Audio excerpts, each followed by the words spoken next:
Hey there. Today, we are talking about a really specific, really frustrating problem.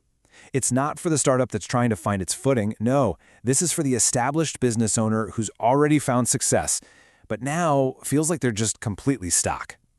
If you've ever felt like your growth has become chaotic and unpredictable, you are in exactly the right place. Okay, let's just dive right in with a powerful idea that every single successful founder has to confront eventually. The skills, the hustle, the sheer force of will that got you to your first 6 or 7 figures, those are often the very things that will prevent you from getting to the next level. We're talking about hitting this invisible ceiling. It's that point where you're working harder than ever, but your results just aren't keeping up. It feels like you're pushing a boulder uphill, and the boulder just keeps getting heavier.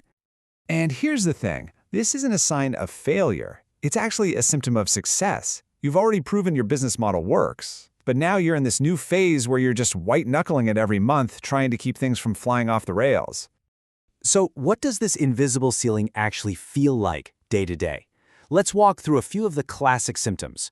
As I go through these, just ask yourself if any of them sound a little too familiar. First off, your revenue. Is it a total roller coaster? You have an amazing month, you feel like you're on top of the world, and then crickets. That feast or famine cycle makes it absolutely impossible to plan your hiring, your spending, or even sleep at night. Okay, next. What happens when you do have a good month? When you land that big new client? Is your first thought, yes? Or is it a little knot of dread in your stomach, wondering what part of your operations is about to crack under the pressure? And what about how work actually gets done? Are you and your best people constantly having to reinvent the wheel for every new project? I mean, if your star employee walked out tomorrow, would all their knowledge and processes just disappear with them? Look, if you're nodding along to any of this, you are definitely not alone.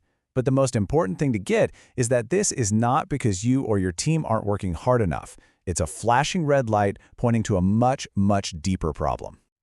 So if it's not about effort, what's the real culprit? Well, this is where we need to reframe the problem entirely and stop focusing on the usual suspects we always blame.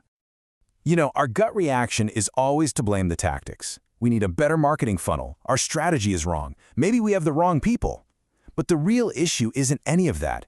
It's that the business is missing a foundational, structural layer of infrastructure.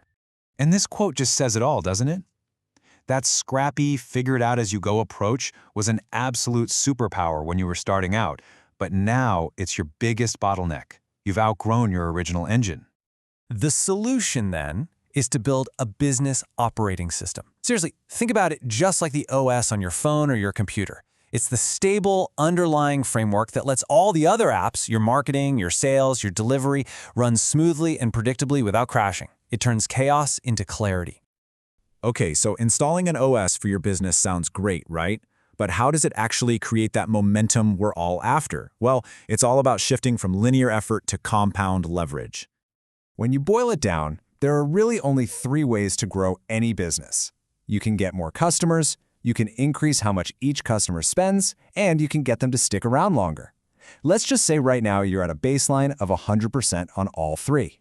Now, what if you stopped trying to double your marketing results overnight? Instead, what if you built systems that created a small, modest, totally achievable 20% improvement across each of those 3 levers?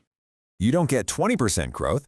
You don't even get 60% if you just add them up. You get a massive 72% compound growth. Why? Because it's 1.2 times 1.2 times 1.2. That is the incredible power of building systems that create leverage instead of just trying to grind harder.